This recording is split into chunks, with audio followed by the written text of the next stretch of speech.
And we're live. Hello, and welcome to the Modern Romantic Podcast, where we celebrate and inspire romanticism through passionate people doing incredible things. Hi, I am so thrilled to be here. I didn't have a crazy intro for myself today. I'm just so excited for our guest. And I'm joined by my equally excited co host, Emily. Hi, Emily. Hi, I am feeling festive. But my name is Emily. So Emily, I would love to banter for a second, but I really want to dive into our incredible guest this evening, or this afternoon for us, and our this evening for our listening guest across the pond. Would you do the honors of introducing our wonderful, wonderful guest? I would, yes. Today we are speaking with Lady Carnarvon from Highclere Castle. She wears many hats and she is multi-talented and brilliant, and I cannot wait to talk to her. Welcome to the podcast, Lady Carnarvon. You're very kind. You're giving me too much to live up to. Not at all. You do wear many hats. That I do, and most of them not very well sometimes, but I try. Well, you certainly seem to have a lot of fun doing it. Well, you might as well. Otherwise, there's no point, is there, at all? Yeah. Agreed. That's how we approach this show as well. We have a lot of fun. Mm. And excuse me, we were looking into a little bit of your history, and one thing that maybe we have in common is fashion design. Does that? Well, yes, I did. I did some fashion design. Actually, it was after my pa died, just before my father-in-law died, because I then gave it up to make sure I was full-time with Geordie. But it was fascinating, fashion and style and how we define ourselves. It was a really interesting and very hard work part of my very mixed career. I'm not really sure what my career is, but it is definitely muddled and mixed. But I'm enjoying it. I enjoy the challenges each day brings. Do you find that your fashion design past, is something you still use today to dress yourself or your home? Actually, that's not something that I do focus on. I think color helps. When you're working with fabrics and color, that really does inform. Because at the moment, I tend to be more working with architectural spaces. Mm-hmm. So color, form, shape. Sure. The quality of fabrics really does matter. Whether you put it on upholstery or you create a garment or a coat with it. Funny enough, the accountancy that I did at the beginning of my career after university is probably the most useful thing to look back on, particularly because it helped me through the difficult times of COVID, when in order to survive, you had to be inventive for sure, but then you had to devise a process in terms of how you were going to survive that period. We are a hospitality heritage business relying on people. That's our only source of income. And Downton, whatever they say, did not give us a huge amount of income, but marketing fame. And in the end, every person here living needs a bit of cash every day to pay some bills. So the accountancy in terms of the process of understanding the strategy, mapping it out, completing it, ticking it off, and effectively filing it, which you do as an auditor, was really boring, really process driven, and really useful. I do want to go back there, by the way. Right. But it was necessary. I understand that. Yeah. One thing our listening audience may not be aware of is that and you alluded to it, but the residence that you have on your estate right now was used as the primary backdrop for Downton Abbey. But they may not also know that you are currently going through the restoration process for that. And I was wondering where you are currently in that restoration process. Well, it wasn't just the backdrop for Downton Abbey. We were the set. We were Downton Abbey. So 1 and 2 were interchangeable. And we started restoration long before Downton Abbey, because in a sense, it's been the most extraordinary journey, but you can't have more people through the front door before or after Downton Abbey.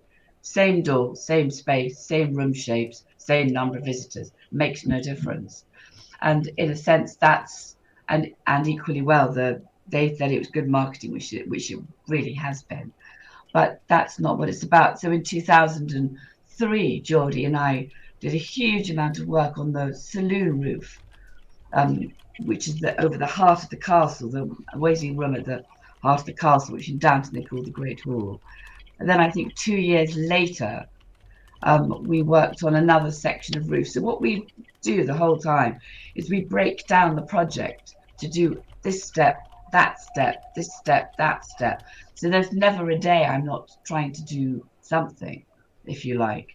You think you're going to mend a part of a ceiling, and then you possibly have to mend the whole ceiling in a room on the third floor, which is fine, only to find that the floor underneath it isn't good enough.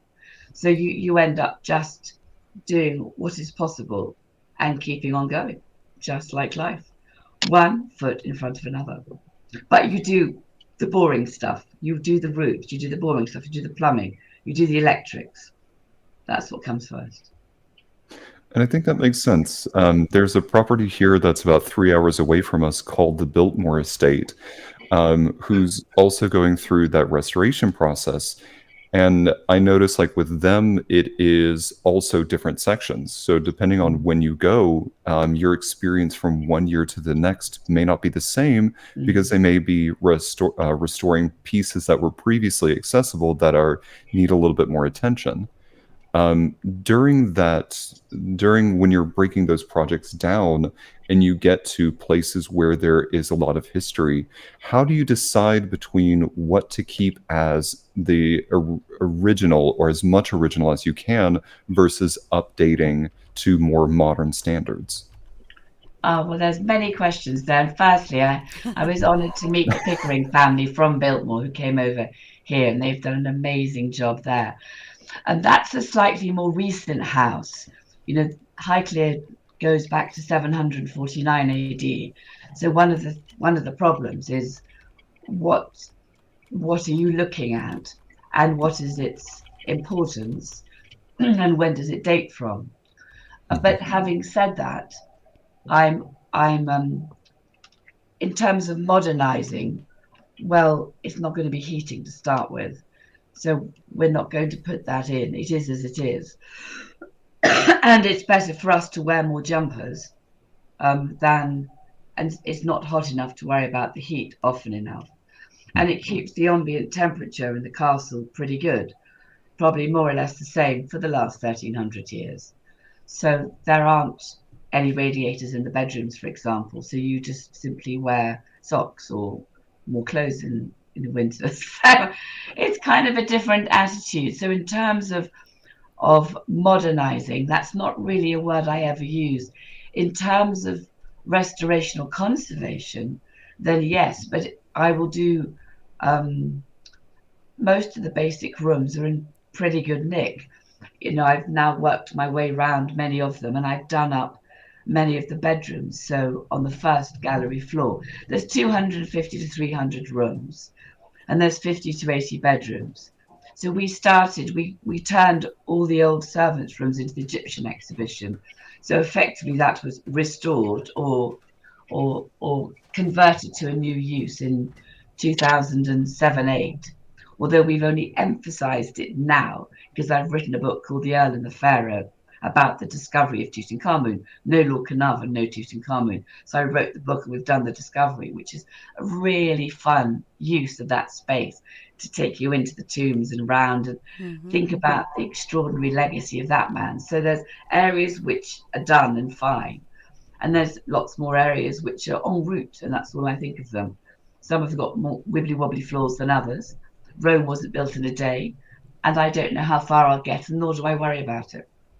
But I do focus on electrics, and there are 542 fire detectors in the house. Wow. So there are some things which, with my boring accountant's brain, sit high up. Yeah. I think that makes sense. Archer was commenting towards the to the date that the estate dates back to. Not going to lie, just the idea of the building having been there that long is mind-blowing. I think it is too, and I think the idea that it was owned by the bishops of Winchester for 800 years. So that's why we brought out the colour purple in the Christmas decorations this year. And then we lose the bishop's heritage, who actually the bishops in the medieval church really perfected brewing and beer and ale in this country. And they began to go into spirits with mead, etc. So that's why we've then created Highclere Castle gin and used a purple bottle. So we want the bishopric and God on our side. So that's where we've gone with that one. And then it passed into secular hands. And then my husband's family's been here since 1679. So it's had two owners for 1,300 years, which is amazing. And I think, in this very fragile, changing, scary world, I think visible houses like this give us a sense that if we can look back, if we can understand, if we can learn, if we can love what elements of the past better, then perhaps we can make better judgments today for the future.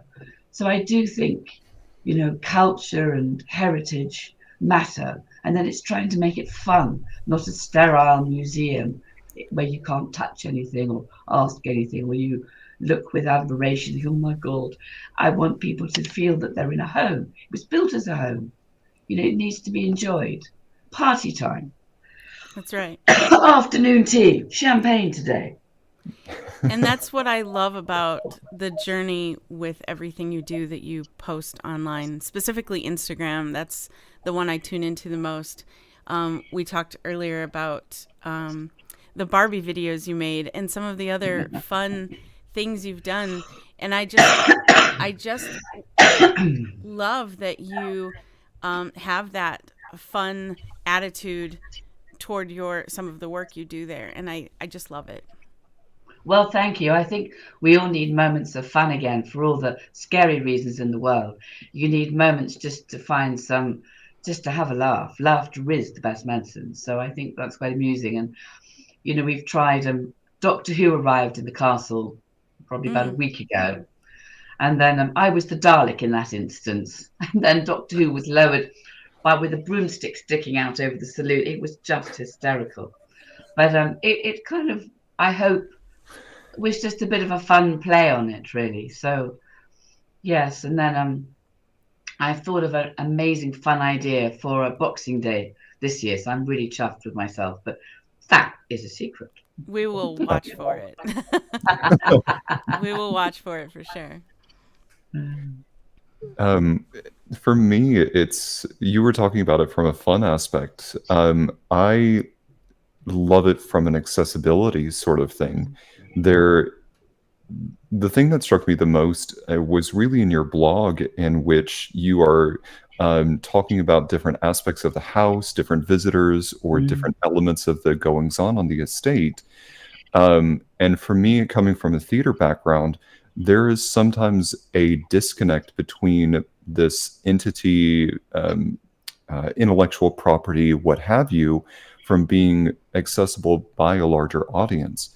But I think you've really taken some steps in order to open that home and welcome others into it, to really get that sense of culture that you were in history that you were speaking about. Well, thank you. Although I was brought up, writing with an ink pen and reading books, and we didn't even always have a television down in Cornwall by the beach to start with, and things like that. And my son always says, "Mummy, were you born before or after World War II?" But apart from all of that, so, cheering things like that. But I think we've tried to embrace, what the world offers today while staying true to our roots. And Instagram is fun and it's brief. And then I've started writing a blog, which I now write every Monday. And it allows me to do a little bit more thought, share some pictures, and it's amazing how many people engage and comment, and which I find really, really worthwhile from my point of view. Otherwise, you write and nobody says anything. It's really nice to have that give and take, which is magic. So that is my Monday one. So tomorrow I know what I'm writing, which is quite a fun one, actually. You never expect where that one goes. It's hilarious. And I'm trying to think about my next two, but again, without being too down in the mouth, without being too, you could be a little bit more relevant, I think, to today's world. But I think, again, sometimes it's really nice to step back from the 24-hour news and to give a bit more of a long view. I think Highclere offers the long view. You can look back in time. When you stand here and look around, you can look towards an Iron Age fort. You can look back in time to 3,500 years ago, because on the top of Beacon Hill is an Iron Age fort dating to that time. At the foot of it, the Bronze Age tumuli are 2,000 years earlier. You can look back towards an 18th century folly, and then you can look where you're standing today. So I love mixing time, perspective, space. I think humans have the most amazing brains and ability to get themselves out of all the mischief we are very good at getting ourselves into. So I suppose it's kind of putting a spin on it like that. And I'm lucky. I think amazing people have visited this house. So it's fun to share. But thank you for appreciating it. We do a bit on Facebook, and I think that's another useful medium which has also found its way in the world. And then I've started something called Friends of Highclere. Yes. We had a Friends of Highclere tea party today, and that was such fun. It's a chance to sit down and share the treasures and secrets and take people behind the scenes in groups, which was amazing. It's so interesting. And then I've done 3D videos for them and streamed from different places in the castle where people can't go. So different platforms, different ways of sharing, which I'm enjoying. You have to try, don't you? Mm-hmm. I love that anybody could, because here in the U.S. we don't have quite such a visual history that goes back as far as yours does. So looking out our windows isn't quite the same as maybe looking out yours. But I love that we can have a taste of that through Friends of Highclere. So can you talk a little bit about where or how someone can join? And you have 2 different packages regarding that, don't you? Well, you are, yes, I did. I thought of it. Actually, fun enough, it all came just before COVID in February when I went around a Tutankhamun exhibition here in London. Loved it. Well, and then they asked me, they're very kind, giving me a special tour early in the morning, if I wanted to go upstairs and sit down in a chair and put on some 3D glasses. And I thought, well, really? But I better be polite. So I did. I sat down. That's the only thing I remember. It was amazing. I just felt I was there in Egypt. So I thought, crikey. And then I was turning it over in my head. And then I thought, well, I could set up something like Friends of Highclere, because I think traveling through COVID, various things really mattered to every single person, which was friendship, families, saying hello, seeing people smile, being able to have a cup of coffee with someone, to a glass of wine. Those small things which make us people and families and communities and part of our lives. So I thought I wanted to mix Friends of Highclere and then also offer the advantages that we've learned. So anyway, by amazing chance, I found a team who could do 3D filming, which is unbelievably rare in this country. So embarked on my next mad project, which was to set up a separate website which offered 2D streaming, Friends on Fridays, book clubs, priority access. And also it meant that I can go to different places at different seasons and do some 3D filming. So I've done a series of, I think, 5 or 6 3D filming of all the Christmas decorations. Awesome. So you can put the glasses on, you can sit in the rooms with me and hear about the themes and look around in your own time. Anyway, so I just found the whole thing absolutely amazing. I mean, each video, you can't edit 3D together. You're probably more au fait with it than I was when I started. So you have to be a one-take person to do it.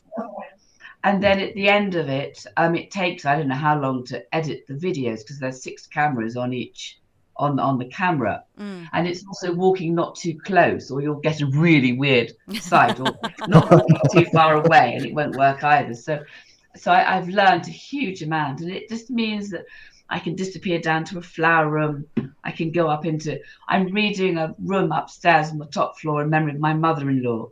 So I've renamed it Wyoming as a homage to her, which is where she was born. And I can take everybody who's interested in detail through the restoration process. And everyone can sit down there, look around, you know, say, oh, I don't like that wallpaper, I do like that wallpaper, and so on. So it's just, again, a little bit different way of going behind the scenes, which is quite fun. It's something which leads you on, actually, and I hope it's a really innovative, fun way of sharing Highclere. Some amazing people have become either patrons or friends, and some of them are doing amazing, you know, extraordinary day jobs in America, which I'm not going to share because they've emailed me separately the most amazing emails. And I think I'm their distraction and time out from really heavy duty day jobs. So I feel very fortunate and really honored, and I'm enjoying it. So I think it's going to develop over time. I'm very happy with what I've created at the heart of it. But I think as we go on as a race in the next 3 years, what we are able to do in terms of streaming and TV will increase all the time. And it's quite cute. I use the bell board for people to go in and access rooms, and little flower pots for different areas of the garden, because you don't have the joy of being here in the autumn necessarily and the spring, whereas I do. So it's quite fun to share daffodils and sit in the middle of the daffodils with the dogs in the spring. Wonderful. And then stand under a tree with these extraordinary autumn colours in the autumn. So that's a different way of sharing. And in that case, also support Highclere, which is always useful, because there is no pot of gold, there is no secret supply of money. You know, I've looked very hard under any floorboard to see if I get lucky. In the end, it's standing there in my cotton socks with my husband, thinking, you know, we've got to pay the salaries every month, and we've got to figure out the way forwards and make it fun. I love it. Sandra in our chat said, I would love to see the behind the scenes video of the decorations. Well, there is some on Instagram, and then there's 5 to 7 of them. There are 5 to 7 3D videos on the, which I'm going to load up in the Friends. Well, I'm in the middle of processing them all. No, the edit team is, I'm lying, way beyond my techno, whatever it is. But they are being edited now to go up in the week before Christmas. Where else next? Quite fun. Excellent. Sandra did admit to us when we were meeting about today's interview, and one of the first things that she said, and Sandra, just telling her this because she was so excited, she said, "It's purple. It's my favorite color." Oh, I know. This is bluey purple, but not quite purple. Yeah. It's a lovely color. Unexpected, but really rich. It's the year of the coronation of Charles III. So that's quite fun, I think, too. It sort of references so many different heritages and colors. It's fun. One thing that's also struck me is I've seen a couple posts about the sustainability of the estate. And that's one thing, again, that I look to the Biltmore estate for also being very self-sustained, or from the farm that's located directly on the estate back to the tables within that estate.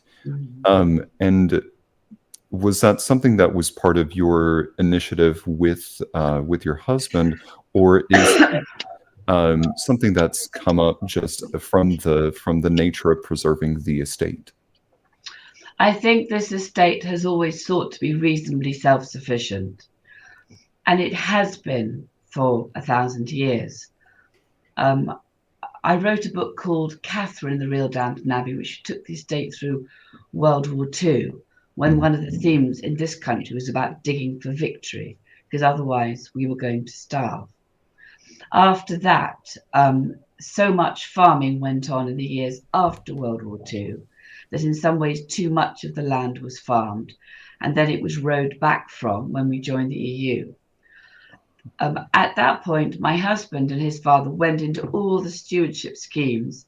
There were years and years ago banks of wildflower meadows, beetle banks, stubble for stone curlews, etc. So this estate has already been invested in that. The government in the UK is talking about rewilding. I'm not sure many of us are necessarily fans of many of the governments in the countries in which we reside, which is probably one tactful way of putting it. And this government is not seeking to support farmers at all. Every single country in the world supports its farmers. They do in America, Canada, Europe. And I don't know how this government thinks we can farm or how we can eat the produce of rewilding, which is just trees in their view. It's far more complicated and interrelated. And I'm just with a friend now beginning to see if I can't create a campaign to support farmers in this country before 75% of them go out of business, which I think is just terrible. So it's very close to my heart. I think we should grow the food we can grow to eat well. And it is fair enough to import, but we shouldn't be, however nice you are in America, importing your wheat when we can grow it perfectly well here. What does that do to air miles or carbon? We should grow the wheat we can here. If we can't grow avocados here, fair enough. But it's just choosing what you do. And if we have sheep here, we shouldn't be importing it 9,000 miles away from New Zealand. That's all back to front and completely idiotic. And I don't know what happens to people when they become politicians, but they seem to lose all their common sense. So there's various practical steps that we can all take to eat what we can, which is grown locally, to eat well, to not throw away the 30% of food we have been throwing away, but to consume and think about what we're eating and cooking, and not to eat such mass-produced food, which then, again, that takes so much carbon and energy to create some food that you put in a microwave. So it's, again, going back to basics. So my books, I've written 3 books now. They've all got cooking at the heart of them. At Home at Highclere, Christmas at Highclere, and Seasons at Highclere. So Seasons is about living well, eating well, laughing, cooking well. It's about what we are as people. So they often are, have light covers and happy faces, I hope, because that's the better way to go. But there's also often an undercurrent underneath saying, in there, the fish recipes are from fish we can catch off the English coasts. Why not? Absolutely. So you're right. It does matter. It matters enormously to me. And that's what I next am trying to do starting tomorrow. I love that you have that vision, and I love that you have that stance on it. I think you are really making a difference with that estate. So we were listening to, or we were interviewing, and the name is escaping me right now, who brought up the word of the year is authentic. And I think a lot of what you do with this estate is authentic to you and authentic to the goals that you set. Well, thank you. I think because of what the main thing that Downton allows me to do is speak out, and I'm more likely to be able to kind of speak out rather than if I lived in an estate with a nice house with 12 rooms. You don't have that, but I just try to do my best, and I just think we all need to take a practical stance on this. Yes. Well, Archer in the chat said, well, based on that alone, I'm voting for you. Thank you. The other thing is, what's great is you can get things done here. So, you have a decide, you do so. You think, well, that sounds good. You test it, you listen to lots of other people, take their advice, and you do it. You don't just bloody talk about it. That's a waste of time too. Right. But anyway. But I'm sure that many people could also walk out and will walk out just as we're doing. And that's kind of good. I'm glad that you have a voice and that's what you're using it for. Well, thank you. So this is my real next campaign. So my husband is very much the farmer, and I'm very much the farmer's wife. But sometimes it's easier for me as a woman to speak out, funnily enough, than him. Because I, wear pink shirts or velvet jackets, and and it's just easier to be her. So we do work as a really good partnership. He acts more as chairman, and I act more as CEO, and that's kind of how we work across all the different business platforms. And I try to keep some of the detritus away from him because he's been working on leaky gutters all his life, whereas I've only been doing it for the last 25 years. So I try to deal with leaky gutters more than he does. What is something that you do together that you enjoy as far as the work on your property? We do actually everything together, and we swap out. So Mm. we do all the charities and everything together, so that you know um, if one of us can't be there, the other can. So there was a farming meeting, and he couldn't be there, so I chaired that, and then we both went to another meeting together. Um, it really it's we're interchangeable, and I've written books about his family, but he's read everything and edited and passed comment. I write it with more lightness. He's perhaps has a more serious bent, whereas I'll make a joke and kind of say, I need you. Well, if he's feeling a bit more serious, I will then ask him to please go back to bed. And he then says, why? And says, to get out the other side with your sense of humor. So, it's just different prompts of how to turn a mood round, which my sense of humor as one of six girls is a way of channeling my way forward. He doesn't always share that, but he does by the end of the time. Uh, Sandra was asking, could you tell us a little bit more about how Highclere Gin was started? Well, thank you. Yes, Highclere Castle Gin is actually a project with American colleagues, and we're actually an LLC based out of Connecticut. Oh. And we were debating about, again, this link of farm to table, farm to glass, and my husband got a random email from this chap called Adam von Gutkin talking about whiskey and distilling, which he'd been thinking about because we produce malting barley. And Geordie rang him up and liked the sound of him. So Adam and his wife got on a plane, and that was the start of our business venture. They ended up driving around whiskey distilleries, and they thought, okay, let's not start with whiskey. Let's start with the ultimate English drink, Highclere Castle Gin. We then spent 4 years setting the company up, 9 months tasting gin. It's made in the oldest distillery in this country.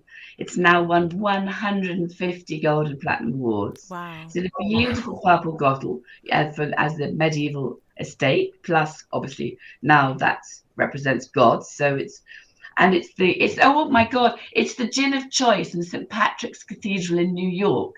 So if you go to the cathedral, you'll find there Cardinal Dolan and everyone else supporting Highclere Castle Gin. So anyway, it's amazing when we've got to. And, we then ship it to America to our colleagues. And I think we're in 22 states. We had a really difficult time when COVID struck because we literally launched it like a month before, which is a really rubbish position to be in when you're not known, the brand's not known. It's completely hopeless. But our American colleagues, Adam and team, came up with an idea of doing a virtual cocktail party. So we started that every other Friday from Highclere. And I mean, until that time, I was excellent at ordering a cocktail off a menu, pointing it out and just enjoying it. I then obviously had to learn to make them because everyone was furloughed, learn the history, and then we'd set up every other Friday filming, and we'd never done this before with Instagram or Facebook, and the cameras were upside down. We couldn't get the logins. It was hysterically hilarious. We did get there. And then by July, we were in People magazine. We created the largest virtual cocktail party in the world with up to 80,000 people watching George and I drink. So Amazing. we had Labradors, one of my pet horses, an Arab mayor came to join the cocktail party that July, round about Independence Day. She tried the ingredients, the blackberries, the raspberries. She didn't knock over the gin or the glasses. Very clever. And she potted off again. So we had some amazing times, and I was really proud. So it was a great way of keeping us going. It has been challenging because, some of the distributors we had then didn't fare so well during COVID, and we found new distributors. We also, though, set up highclarecastlegin.com online. So not in the dry states, wherever you are in America, you can now buy it. We probably wouldn't have done that. So we've done things in funny orders. But, we're now hopefully once more trying to go forward. We just opened in a state, and then, like in this country, it would close down again, then it would open, then, oh my God, don't want to go there again. None of us do we? No. No. So it's quite fun. Anyway, so I am pretty well versed in cocktails. How fun. I love the stories. Hanky Panky. I mean, I had to pick the Hanky Panky to tell the story of that one, or the Aviator, or the Bee's Knees. We had such fun with the 1920s cocktails, referencing Prohibition time in the States. So I learned a lot, which was fun, and tried a lot.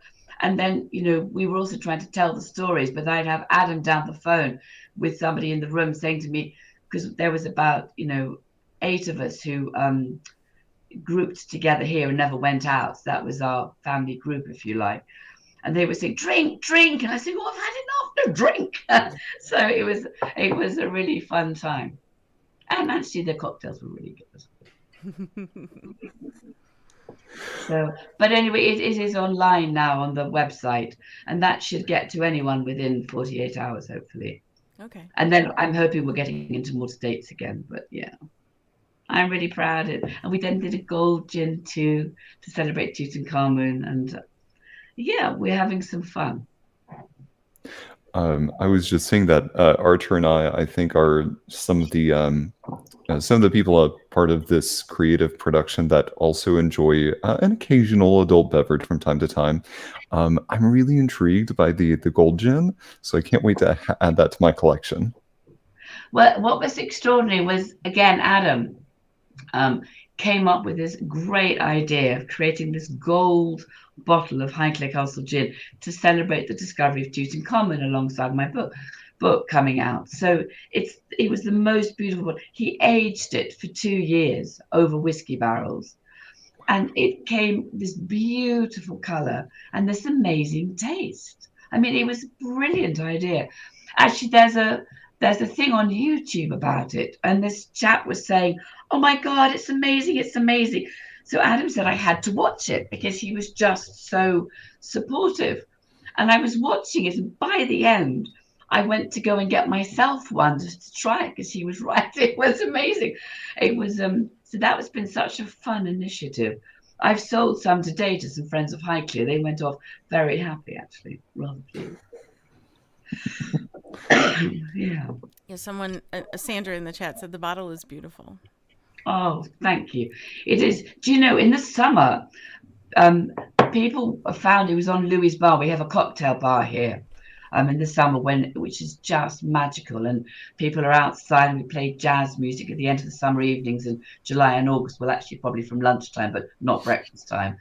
And there's gold bottles of gin on Louis Bar. And what was amazing was in the summer, people went up saying, I want that bottle. And he was about to tell them, well, it's aged for 2 years, it's this, it's that.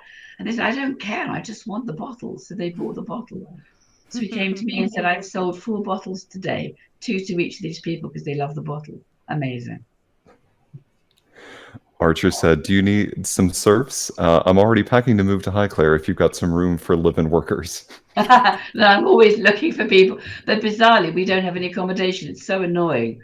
So, all the cottages are lived in by people already working for us. But I wish we had more cottages. They all got sold, actually, to survive after World War II. Wow. Very annoying.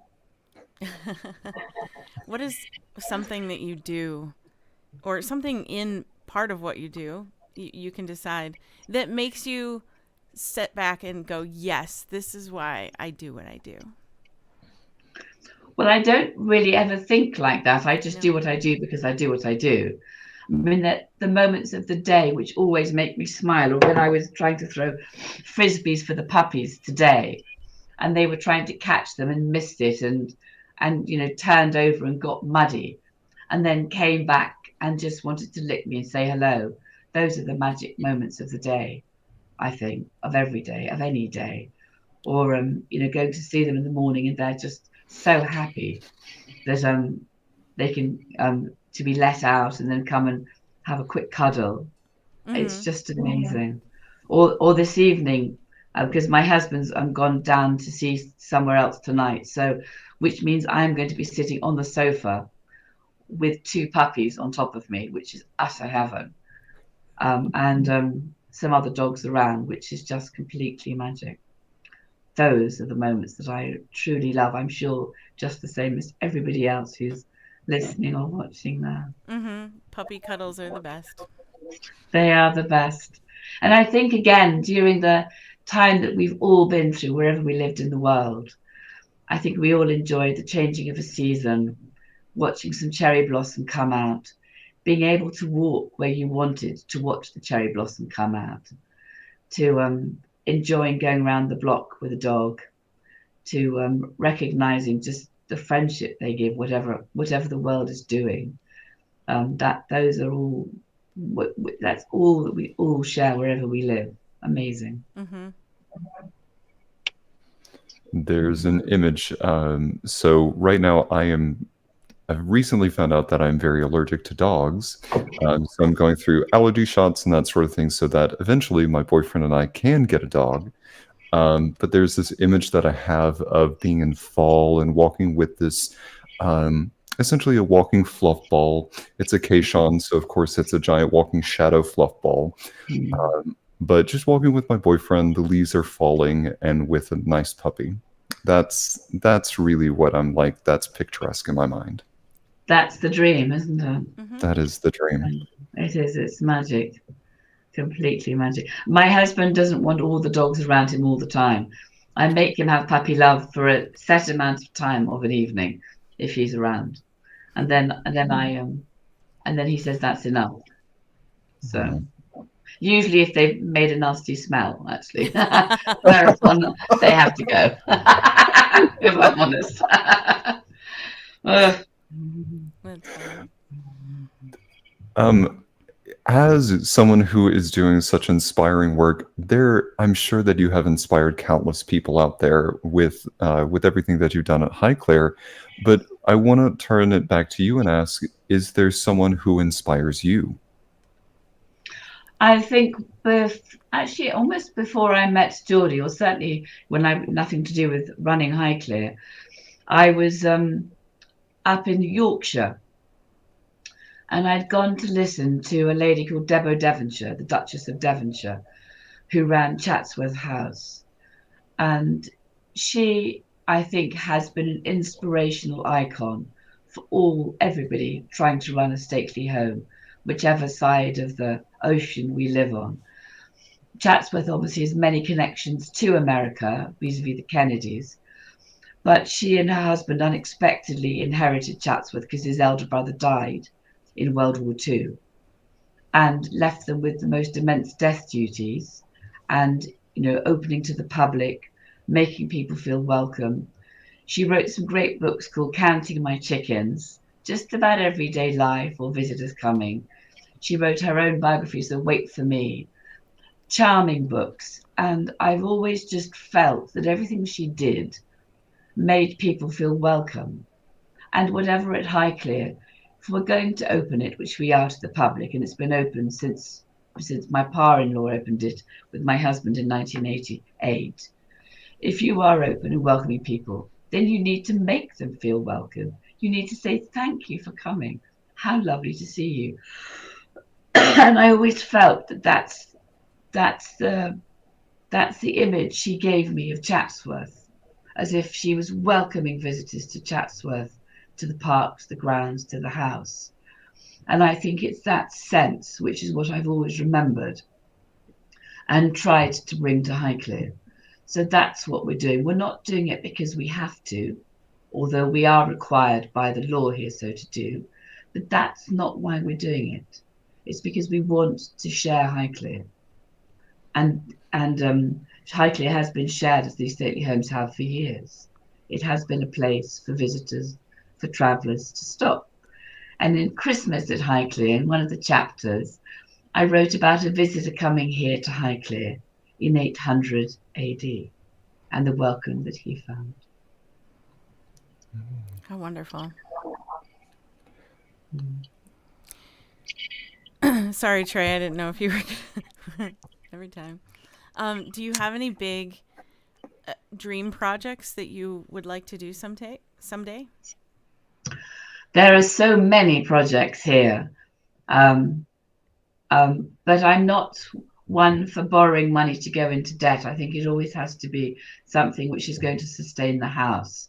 So I'm kind of always thoughtful, careful, reflective, contemplative before I decide what to do. I enjoy my writing. That takes me out of the everyday life, and I turn on some classical music, some Mozart or Handel or John Rutter or Andrea Bocelli, and it just kind of helps my brain settle down. And I've got a beautiful room at the top floor of the castle I tend to use to write in, because it's absolutely miles away, lots of stairs, so nobody bothers to come up and disturb me, because you really have to climb up there. If they do come up, they have to bring a cup of tea, or I won't even speak to them, but apart from that, it's fine. And because it's miles away. And I enjoy writing, so I'm contemplating what I'm writing next. Excellent. I think I enjoy things like that. I really enjoy writing. I think that comes across really well in your blogs. The first one that I saw was your most recent one from, I think it was dated December 4th, about the statue of the Carnarvon statue. Yes. It was easy to get lost in the words, and it's clear how much you care about writing, and the attention to detail that you give the English language. Well, thank you. I do. Writing the blog every week makes you improve your writing. I mean, writing is just something that gets better when you write, to be honest. And I look back at some of my earlier writings thinking, oh my God. But I think it's fine. It's only as you go on, you're better, I think, at drawing in. And the Earl and the Pharaoh, I wanted to draw people into the life here in Victorian times. Have either of you looked at that book at all? The Earl and the Pharaoh? I have not had a chance. So no, but it's like every book you can get on Amazon, but again, it's trying to work out how to tell a story which, the story of Tutankhamun discovery is sort of known but not known. So how do you write a biography? Where do you begin? Where do you tell someone's life? And with that one, I knew where I wanted to start. So I'd written that chapter of these tiny children. My character, who became the fifth Earl, was 9. He had an elder sister, Winifred, who was 10, a younger sister, Margaret, who was 4, and his beloved mother was about to give birth to another baby.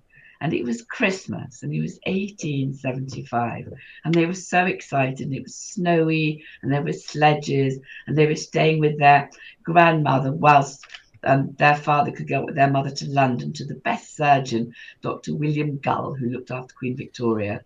So up they went, and they were so excited with the telegram that their mother had given birth to a little baby. And they all went up by train with their baskets of hampers and went on up to London to go in and see their mummy and meet their new sister, who actually ended up being called Victoria, for Queen Victoria, who stood as her godmother. And then 2 weeks later, at the beginning of January, their mother sadly died. She never recovered from childbirth. So these tiny children and baby all came back to Highclere in a train, and their mother was in a coffin. So that's where I wanted to bring you into the story. And they laid their mother's coffin in the library. And it was the new year of 1876. And thinking about what happens to the boy and how you develop from that and what difference that makes to your life. Interestingly, you read about Victorian parenting and being very remote. Their father was a minister, a politician, very well respected, and he more or less gave up. He gave up his career at that time to be with his children, to look after them. So it was just a way of, so with any writing, it's where you begin and then how you follow it through. So it's just lives like yours and mine, and we all know those sad stories. And then we also then know all the fun stories and the happy stories that develop. And then to my complete surprise, unsurprisingly, he went to a school called Eton, which is a big school in this country. And then to my complete surprise, he behaved so badly, he was asked to leave after 2.5 years. So, the story changes gear many times. But it's again, words, writing, shared stories, audiobooks, which it is as well. These are all the stories that we share. This is what makes us people. This is what makes us human. And then he found the only pharaoh ever found intact, Tutankhamun. Right. No Lord Carnarvon, no Tutankhamun. And that's where it began. That is fascinating.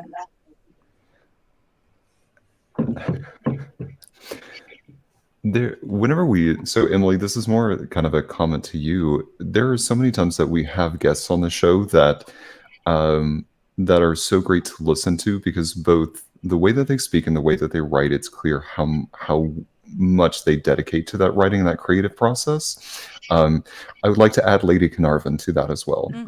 It is so nice. It helps because sometimes I get stuck in my own head when I'm writing different things. Like I have script ideas that I want to do. I have an audio series that I'm trying to get off the ground and getting very stuck in my own head. So it's nice to hear the way that things get framed, and that practice really does lead to some incredible results.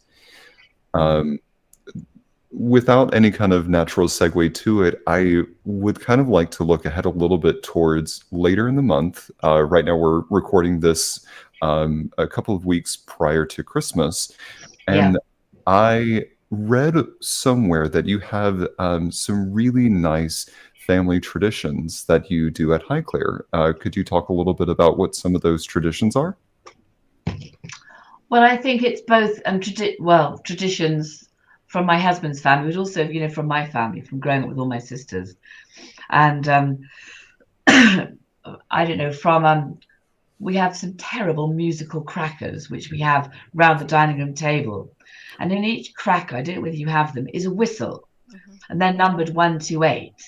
And then theoretically, someone can call out the number of the whistle, which is like the number of an octave on the piano. And you can then try to blow jingle bells. It is absolutely appalling. But we do it every single time, and it never works. And yet every Christmas we're doing that again. That's wonderful. So I don't know, but we always go to church on Christmas morning, and having done Santa Claus and church, my younger sisters have young children, and so they appear on my videos, Love Christmas and things like that. So that's where they come from. My number 5 and 6 sister have 4 and 3 children who are 14 years and under, going down to 4 or 5, I think, can't remember now. So I love hearing the kids running around shrieking like anything else. Christmas is about children, so children are really important. And sitting around the dining room table, and theoretically nobody opening their presents till after lunch. So we have our lunch in the middle of the day, and then in the evening we go and collect food from the fridges, if we can eat anything, which we may or may not eat. But there's all those small family things of then using up the leftovers, of going out for long walks, and very simple things, actually. And just like everybody else, it's being together. And I tend to ask friends who have maybe got divorced or lost their husband or wife or parents if they want to come and stay. I think it's a time not to be on your own, and it's not a time we dress up or are particularly smart. It's a time we simply sit together. So sorry, I've been talking all day.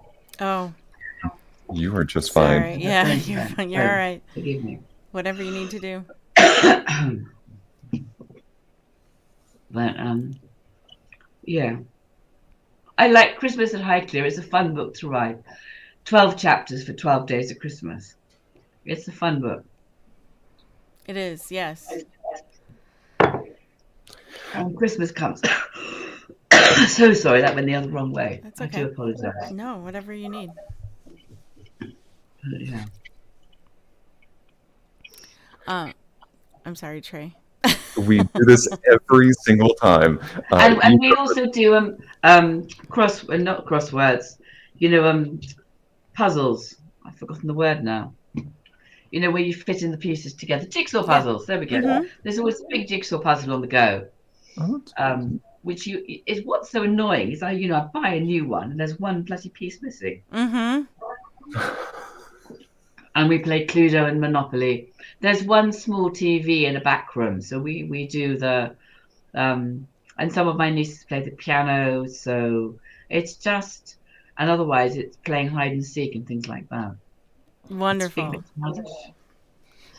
I love that those things that keep magic in Christmas many times for children are things that adults miss and love and want in their lives now.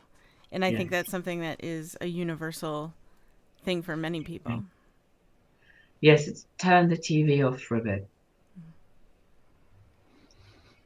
I do have to admit this. I do really enjoy playing card games with my family, mostly so that we can play gin and gin rummy against my grandmother, who is well over 80 at this point, and just so that I can say that I beat my 80-year-old grandmother at gin rummy. She probably beats you too. Yes, very much so. Oh, good. That's good to hear. Just annihilate her and leave it like that. She has to. No, there's great games to play, and there's Twister and things like that. It's and light the fire. It's actually just also sitting down and catching up. We don't, in this rushed world of gadgets, it's just sitting down to catch up with people. Do you do? Oh, sorry. You go. Sorry. And conversations like this, Emily. Yeah, right.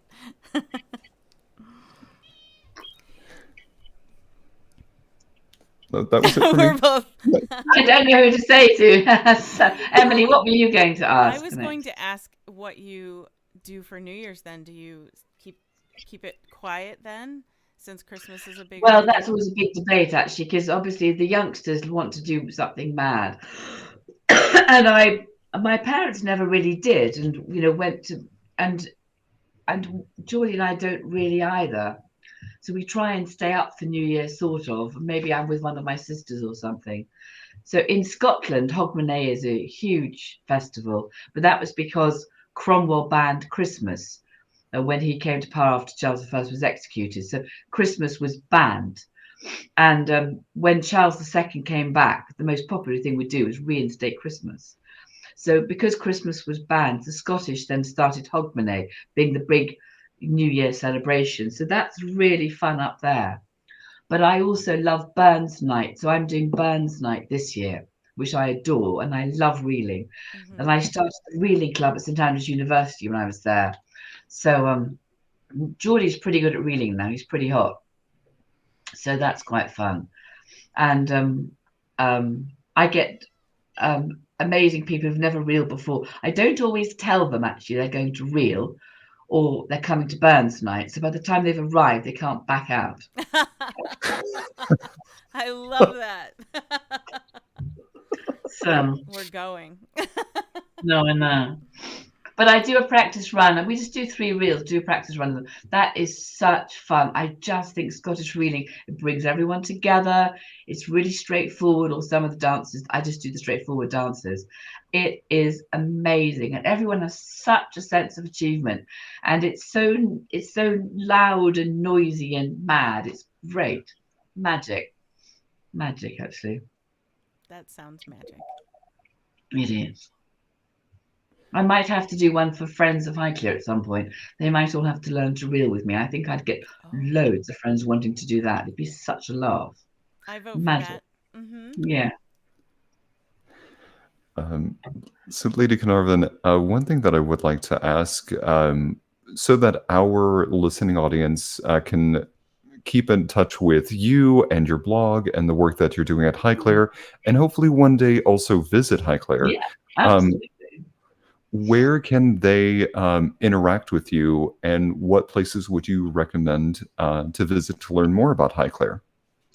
Well, we're just about to upload a new website, which hopefully should be better, much clearer, much cleaner, which is quite exciting.